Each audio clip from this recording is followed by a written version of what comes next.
નમસ્કાર દર્શક મિત્રો, ગુજરાતની અંદર હાલમાં ભારતીય જનતા પાર્ટીની અંદર આંતરિક ખેંચતાણ વધી રહી છે, જેમાં અમરેલીની અંદર લોકસભાના પૂર્વ સાંસદ નારણભાઈ કાછડિયાએ ટિકિટને લઈને જે નિવેદનો આપ્યા હતા તેમના વિડીયો હાલમાં સોશિયલ મીડિયામાં ખૂબ જ વાયરલ થઈ રહ્યા છે. અને ત્યારબાદ અમરેલી બેઠકના ઉમેદવાર ભરતભાઈ સુતરિયાએ સ્પષ્ટ જવાબ આપ્યો હતો કે નારણભાઈ કાછડિયાને કે તમને ટિકિટ શા માટે નથી અપાય તે સૌ કોઈ જાણે છે. અને ત્યારબાદ માણાવદરના ભારતીય જનતા પાર્ટીના ઉમેદવાર અરવિંદ લાડાણીએ પણ પૂર્વ મંત્રી જવાહર ચાવડા સામે ભાજપ વિરુદ્ધ મતદાન કરાવ્યું હોવાનો આક્ષેપ પણ કર્યો હતો.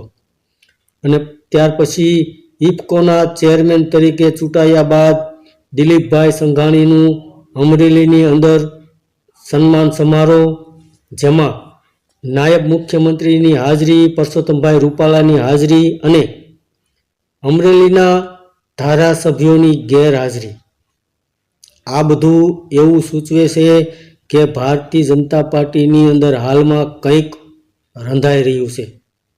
તો અત્યારે આ શાંત દેખાતો જે વિવાદ છે તેમના માટે ઉચ્ચ કક્ષાની ભારતીય જનતા પાર્ટીના નેતૃત્વમાં મોટા નેતાઓ આની અંદર આગળ કોઈ કાર્યવાહી કરશે કે કેમ તે પણ એક સવાલ છે.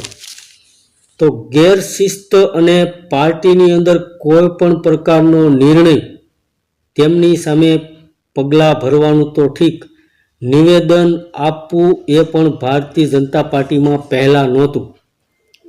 તો હાલમાં વચ્ચે થોડાક સમય આક્ષેપો અને પ્રતિ આક્ષેપો થતા હતા, પરંતુ છેલ્લા 20 વર્ષમાં ગુજરાતમાં આ શક્ય નહોતું. હમણાં થોડા સમયથી આ વાદ વિવાદ વધી રહ્યો છે, જેમાં ઇફકોના ડિરેક્ટરની ચૂંટણી, મેન્ડેટ, જયેશ રાદડિયાનું ચૂંટાવું, ત્યારબાદ શિસ્તબદ્ધ અને કેડર બેઝ ભારતીય જનતા પાર્ટીની અંદર આ ઘટના પછી સામસામે નિવેદનો થવા, ત્યારે આ બધી જે બાબત છે તે અગત્યની છે. કારણ કે આવું ભારતીય જનતા પાર્ટીની અંદર પહેલાં નહોતું. કોઈ પણ નેતા, કોઈ પણ કાર્યકર ભારતીય જનતા પાર્ટીની અંદર સવાલ ઉઠાવી શકતા ન હતા.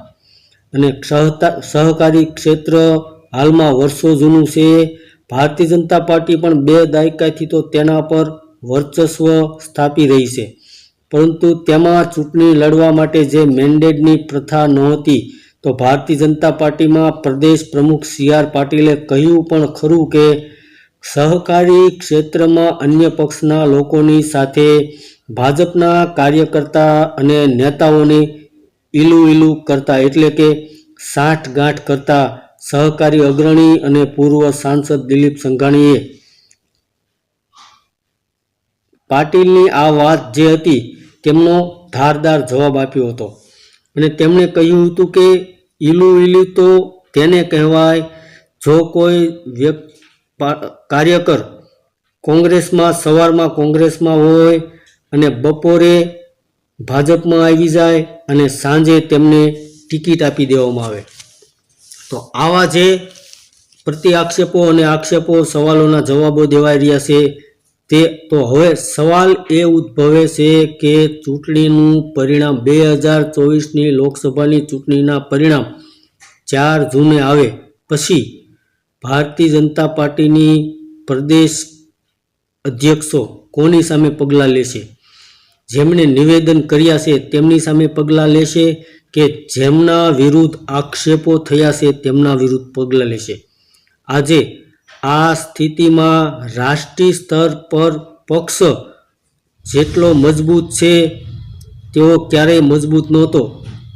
એના માટે હાલમાં વડાપ્રધાન નરેન્દ્ર મોદી પક્ષની પાંખો વિસ્તારી રહ્યા છે. ત્યારે મોટા લોકો ભાજપથી પ્રભાવિત છે. રાષ્ટ્રની અંદર, દેશની અંદર અને રાજ્યની અંદર ખૂબ જ મોટા પ્રમાણમાં લોકો ભારતીય જનતા પાર્ટીથી પ્રભાવિત છે, ત્યારે ગુજરાતમાં હાલમાં જે ચણભણાટ વધી રહ્યો છે, વિરોધનો વંટોળ વધી રહ્યો છે, તેમના માટે ભારતીય જનતા પાર્ટીની અંદર પણ ચિંતા અને ચિંતનનો વિષય બની ગયો છે. તો સૌથી મહત્ત્વની બાબત એ છે કે હાલમાં પક્ષમાં આવું થાય છે તો નવાઈ લાગતી નથી, પરંતુ દેશમાં બીજા પક્ષની અંદર આવું થાય છે તો નવાઈ નથી લાગતી. પરંતુ હાલમાં જો ભારતીય જનતા પાર્ટીની અંદર આવું થઈ રહ્યું છે તો હાલમાં સૌ કોઈની નજર ભારતીય જનતા પાર્ટીની અંદર મંડરાયેલી છે. કારણ કે ગુજરાતની અંદર ભારતીય જનતા પાર્ટીના સિનિયર નેતાઓની અંદર જે વિવાદ વધી રહ્યો છે, આક્ષેપો પ્રતિ આક્ષેપો થઈ રહ્યા છે, તેને લઈને હાલમાં ગુજરાતમાં ભારતીય જનતા પાર્ટીની શાખ થોડીક ઓછી થઈ રહ્યો દેખાઈ રહ્યું છે.